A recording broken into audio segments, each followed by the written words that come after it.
Welcome to my channel.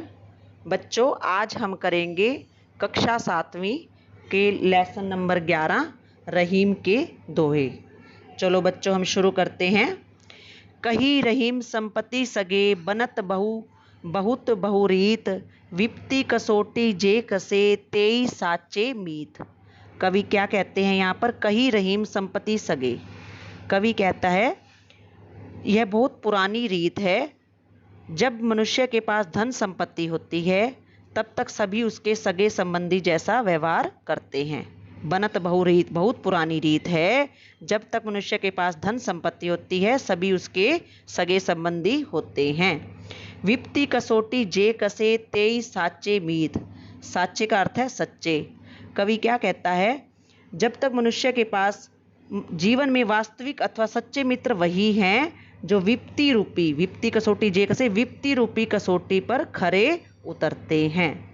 आगे है, जाल परे जल जात बही तजी मीनन को मोहो रहीमन मछरी नीर को तऊ न छाड़ती छो। रहीम जी इस दोहे में क्या कहते हैं? जाल परे जल जात भई। जाल परे मतलब जाल पड़ने पर, जाता मतलब जात का अर्थ है जाता है, तजी मतलब छोड़ना, मीनन का अर्थ है मछली। रहीम कहते हैं कि जाल पड़ने पर नदी का पानी मछलियों का मुंह त्याग कर बहता रहता है। जाल पड़ने पर भी नदी का पानी मछलियों का मुंह छोड़कर बहता रहता है। रहीमन मछली नीर को तऊ न छाड़ती छो। छो का अर्थ है प्रेम। परंतु मछली जो होती है जल के प्रति अपने मोह को, अपने प्रेम को त्याग नहीं पाती, छोड़ नहीं पाती, उसी में ही तड़पती रहती है। आगे, तरवर फल नहीं खात है सरवर पियत न पान कही रहीम पर काज हित संपत्ति संचयी सुजान। तरवर का अर्थ है वृक्ष, खात का अर्थ है खाता, सरवर का अर्थ है सरोवर, पियत न, पियत का अर्थ है नहीं पीता है। कवि क्या कहता है?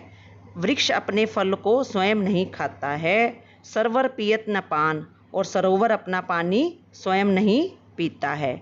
कही रहीम पर काज हित संपत्ति संचयी सुजान। सुजान का अर्थ है सज्जन लोग, संचयी का अर्थ है इकट्ठा करते हैं।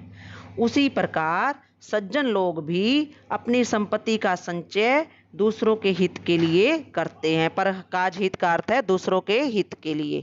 सज्जन लोग भी अपनी संपत्ति का संचय दूसरों की भलाई के लिए करते हैं। थोथे बादर क्वार के जो रहीम गहरात धनी पुरुष निर्धन भय करे पाछली बात। कवि इस दोहे में क्या कहता है? थोथे का अर्थ है खोखले। क्वार एक महीने का नाम है जिसको हिंदी में हम आश्विन मास भी बोलते हैं।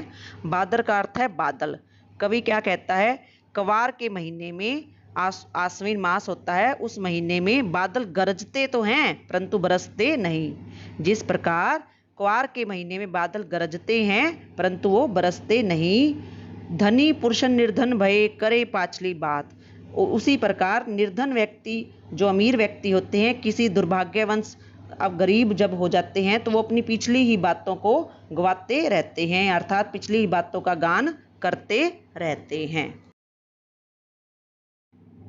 धरती की सी रीत है शीत घाम ओ मोह में जैसी परे सो सही रहे त्यो रहीम यह दे।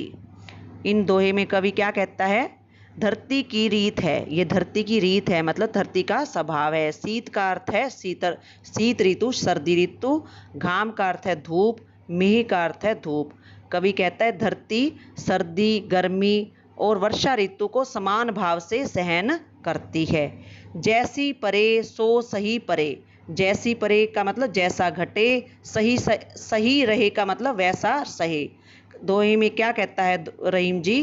रहीम जी कहते हैं उसी प्रकार मनुष्य को भी जैसी परिस्थिति हो उस परिस्थिति में समभाव से रहना चाहिए। Thank you for watching this.